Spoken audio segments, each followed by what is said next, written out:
Welcome to Yahoo Finance Sports Report, a unique look at the business of sports, brought to you by Yahoo Finance and Yahoo Sports. I'm your host, Joe Pompliano, and I'm here to coach you through the financial game. Let's huddle up and get right into it. We are kicking off this week with Pomp's Playbook, where I take a look at some of the biggest headlines in sports that you and your portfolio need to know. First up in today's playbook, let's talk about the MLB playoffs. Ticket prices across sports have gone up. That's no secret. And the MLB playoffs are no exception. The cheapest ticket for wildcard games in New York, Chicago, and Los Angeles are currently selling for more than $300, while Cleveland's prices are still near $100 too. But teams aren't the only ones benefiting from higher prices. Approximately 15% of MLB's playoff ticket revenue is allocated to the commissioner's office. Players then receive 35% via a bonus structure, and the home and away teams split the remaining 50%. Next up on today's playbook is news that Saudi Arabia just pulled off the largest leverage buyout in history. Saudi Arabia's $925 billion sovereign wealth fund is acquiring Electronic Arts in a $55 billion deal, valuing the video game giant at $210 per share. That's a 25% premium to EA's current stock price, and it means EA will now leave the public market to go private. Now, EA creates video games like FIFA, Madden, and F1, titles that dominate the global sports gaming market. But this deal isn't necessarily about video games. For Saudi Arabia's Crown Prince Mohammed bin Salman, it's about influence. By controlling EA, Saudi Arabia gains unprecedented leverage over how billions of fans interact with sports digitally, extending the country's reach far beyond stadiums and into living rooms. Next, let's discuss the NBA's new plan for its African League. NBA Commissioner Adam Silver recently announced that the NBA's Basketball Africa League, or BAL for short, will transition to a franchise model, selling all 12 teams and allowing each new owner the opportunity to build a home arena. Now, the BAL's 12 teams will start this process in the coming months, according to Bloomberg, but the franchise model will certainly bring some changes too, such as anchored markets, longer schedules, and increased investment in the league and region. It's essentially a bet on Africa's talent pipeline, media rights, and arena development, backed by the NBA and FIBA. And for fans, this is the moment. They can buy into cities, visit new venues, and enjoy a more sustainable basketball economy on the continent. And the last item in today's playbook is news that Robert Kraft is selling minority stake in the NFL's New England Patriots. Now, the terms of this deal are relatively simple. Kraft is selling an 8% stake in the Patriots to two groups. Billionaire Dean Metropolitis is buying a 5% stake in the team, and Sixth Street is acquiring a 3% stake. These minority stakes come with no decision-making power, as the Kraft family will still own more than 90% of the team.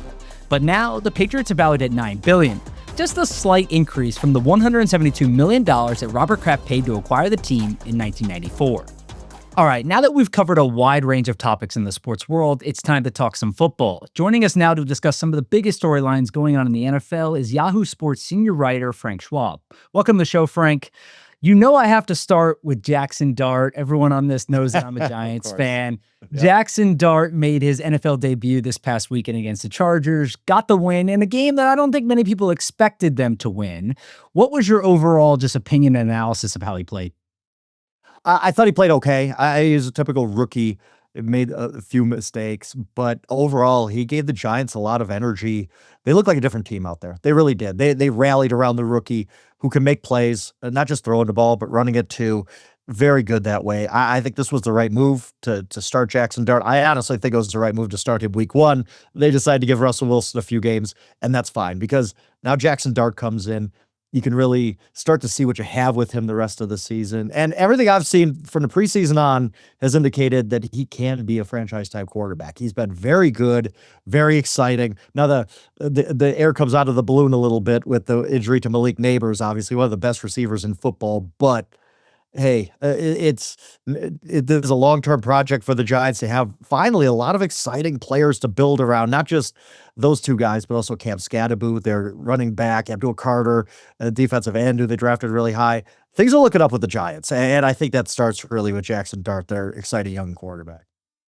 I like your optimism. Brian Dable gave him a hug after the game. That was like a "you just saved my job" hug. So we'll see how that ends up going. But let's talk about the Ravens. The Ravens are such an interesting team to me because I think a lot of people thought they were going to be a Super Bowl contender at the beginning of the year, and they have looked sort of anything but that. I mean, they had some close games. The Bills game was obviously really close. They ended up kind of blowing that game, but then they get sort of blown out by the Chiefs this past weekend. Lamar's hurt.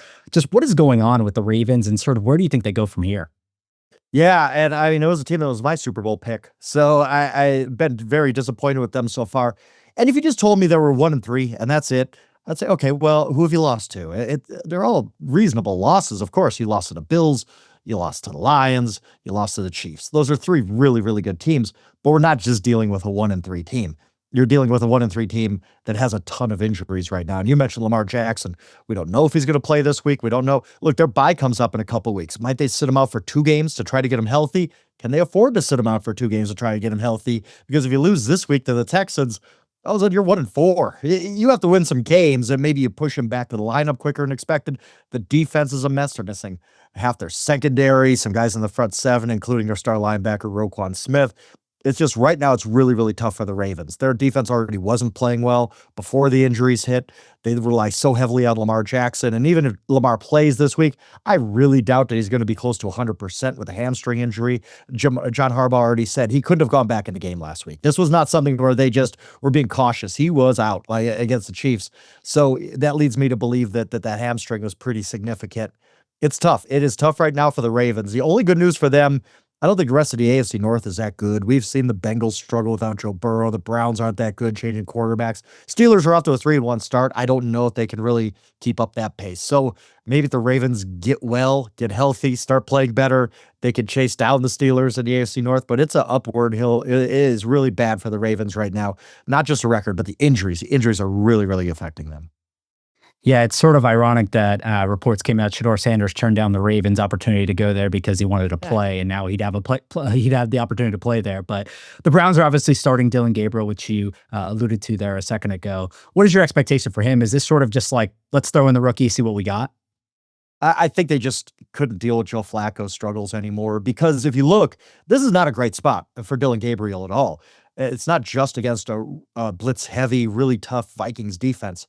It's all the way over in England. You're asking a rookie in his first NFL start to go to another country and start against one of the tougher defenses to figure out in the NFL. Veteran quarterbacks have a tough time figuring out the defense run by coordinator Brian Flores. Now you're asking Dylan Gabriel to do it. And they come right back. They play at the Steelers without a bye week. They passed on taking a bye week after going abroad. So this is a tough spot for Dylan Gabriel, no doubt about it. But I think the Browns looked at it like we have a really, really good defense. We're 1-3. The season isn't over. We have to try. We have to see if Dylan Gabriel could spark this offense. He looked really good in the preseason. He's very good at knowing where to go with the ball, delivering it accurately. He brings some things to the table as a third-round pick. It's going to be very, very interesting to see how he looks in the regular season, though, against one of the stronger defenses in the NFL. Yeah, as you mentioned, though, the rest of the division doesn't look great right now. So maybe they're able to get something going a la Jaxson Dart and bring a little juice to the team. But we'll see how it goes. Frank, thank you so much for joining us. Absolutely appreciate it. Now, we have to take a quick break, but coming up, we've got Stephanie Kwok, the NFL's head of flag football, joining the show to discuss the sport's rapid growth.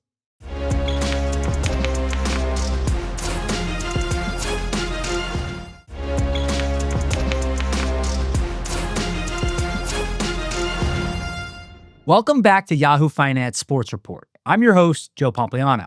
We've made it to the one-on-one, a conversation where I get to break down news and sports with a key player in the industry. This week, we're speaking with NFL Vice President Stephanie Kwok about the growth of flag football. Welcome to the show, Stephanie. Thank you so much for joining us today. Now, as the head of flag football at the NFL, I first just want to start with why the NFL is so interested in growing flag football.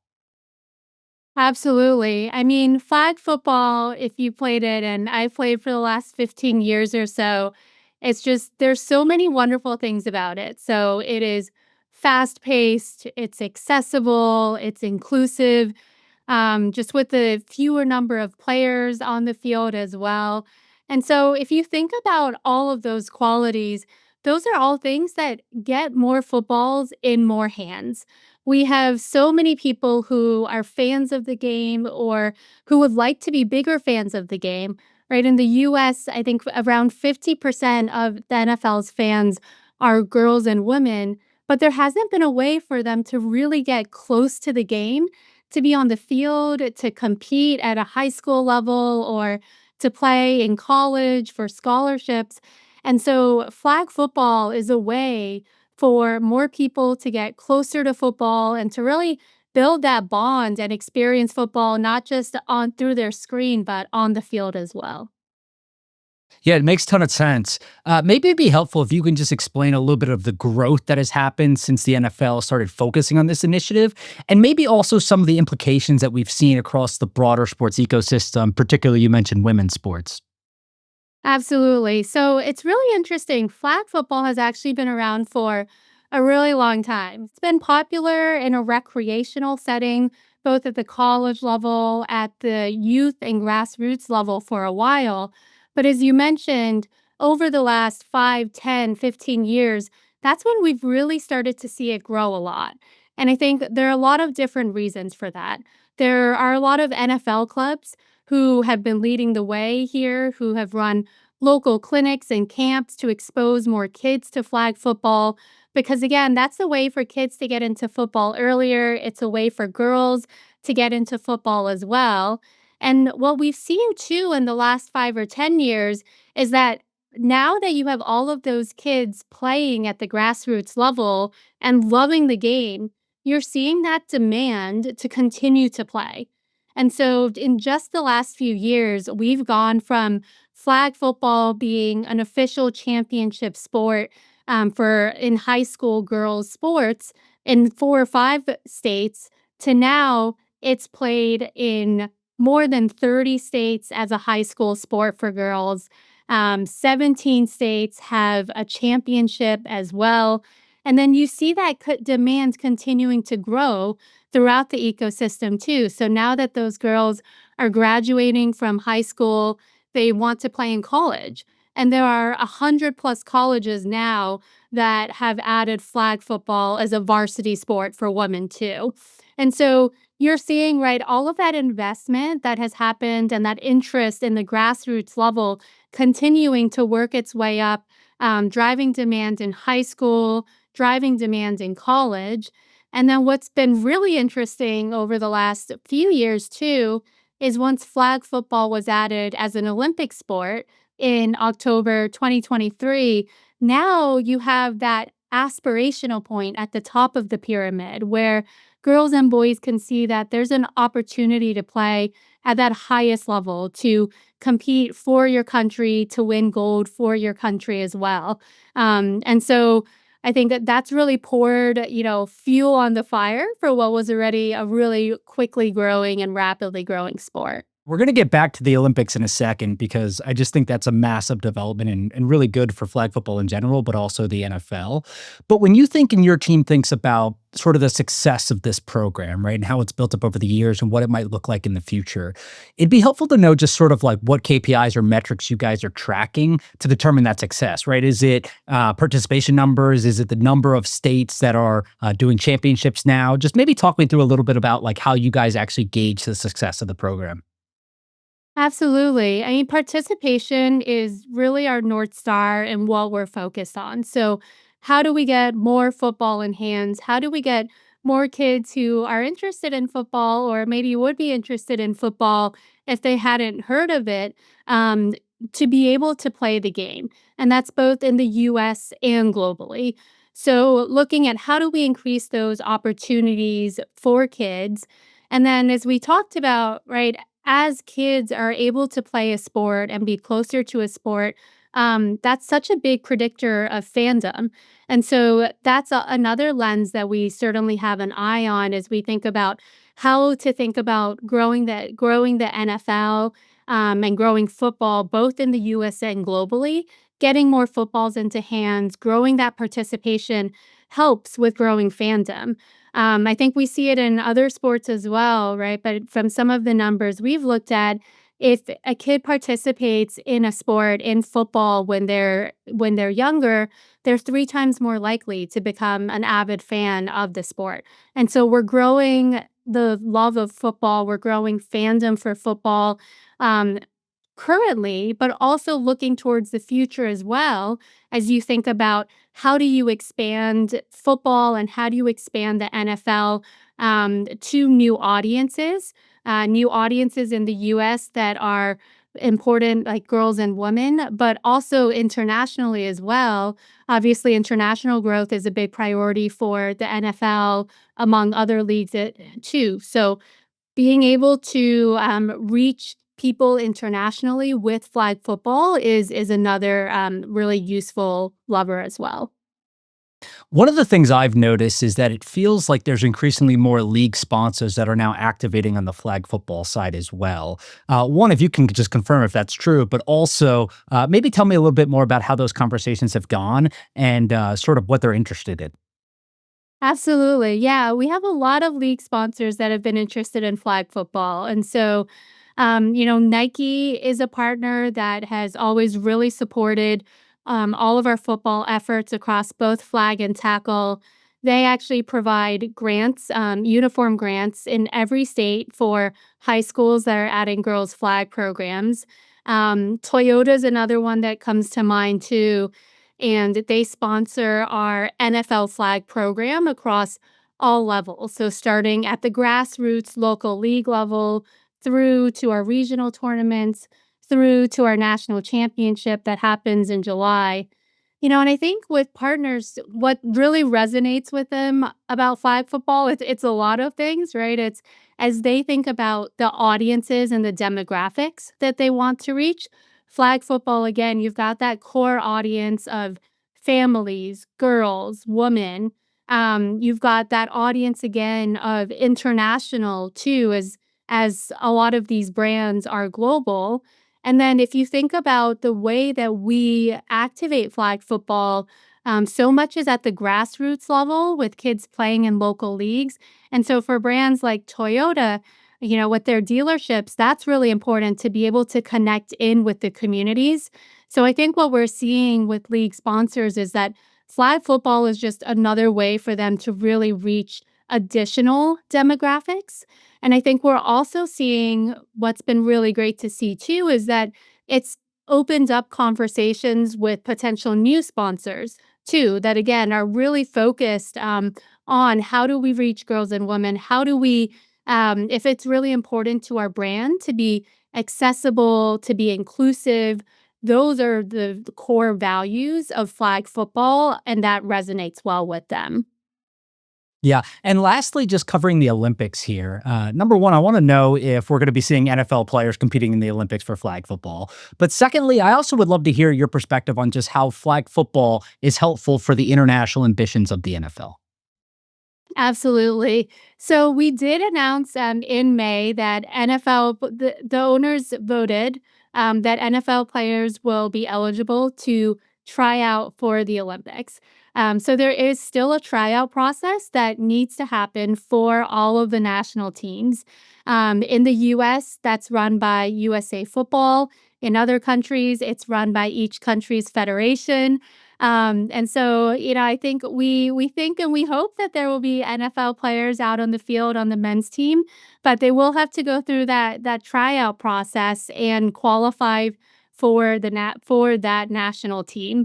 But I think what will be really interesting too is that we have NFL players from many countries, so we could see NFL players on the U.S. team, but we could also see NFL players on other teams as well. And that relates, I think, to your question about flag football being a global sport and how we think about global growth. Because having flag football on the Olympic stage, on the biggest global stage that there is, having a form of American football there, I think will help so much with just showing how global of a game it actually already is. I think that's something that people don't realize is that flag football is played in 100 countries right now. I actually was just in Dublin and Paris last week. In Paris, IFAF, which is the International Federation of American Football, they hosted a European Continental Championship. And the winners of that Continental Championship proceed to a World Championship, which is how you qualify for the Olympics.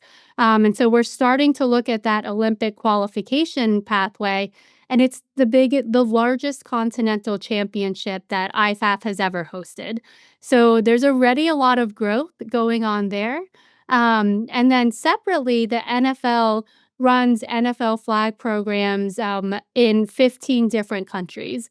And so when we were in Dublin, ahead of the Dublin NFL game, we had NFL flag tournaments in different regions of Ireland with the Steelers, with the Vikings showing up to support those as well. So there's already a pretty large flag football presence in a lot of countries throughout the world.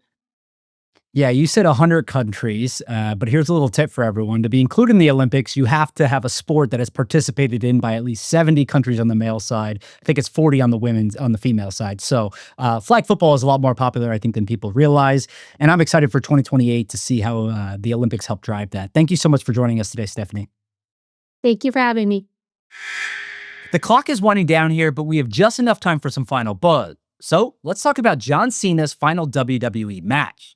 After participating in more than 2,500 WWE matches over the last 23 years, John Cena will officially compete in this final WWE match on December 13th at Capital One Arena in Washington, D.C. This puts an end to one of the most influential careers in professional wrestling. For over 2 decades, Cena was the face of WWE, a 17-time world champion whose charisma, catchphrases, and work ethic helped transition the company from the end of the Attitude Era into a mainstream global success, with millions of fans all over the world. When John Cena debuted for the WWE in 2002, the company generated $42 million in operating income that year, a 50% decline from the previous year, and something that many sports business experts were concerned about. But last year alone, the WWE generated $681 million in operating income, a 1,521% increase from 2002. John Cena certainly isn't responsible for all of the WWE's financial growth, but he definitely played a big part in the company's success. Now at Capital One Arena this December, Cena will take his final bow in a highly anticipated main event. We still don't know who Cena will face, but the WWE is saying that this will be both a tribute and a farewell. And as you can imagine, this event won't be cheap to attend. The cheapest ticket for Cena's final match is listed for $250, while premium seats in the first row ringside are listed at $11,500 per ticket. But for someone whose mantra has always been never give up, this final match offers Cena the chance to walk away on his own terms, solidifying his place as one of the greatest performers in wrestling history. We're all out of time, so it's officially game over for this week. Thank you so much to Frank, Stephanie, and all of you for joining us. Please make sure to scan the QR code below to follow Yahoo Finance Podcast for more videos and expert insights, and catch us every Friday wherever you get your podcasts. If you fall on Amazon Music, just ask Alexa to play Yahoo Finance Sports Report. I'm your host, Joe Pompliano. See you next time.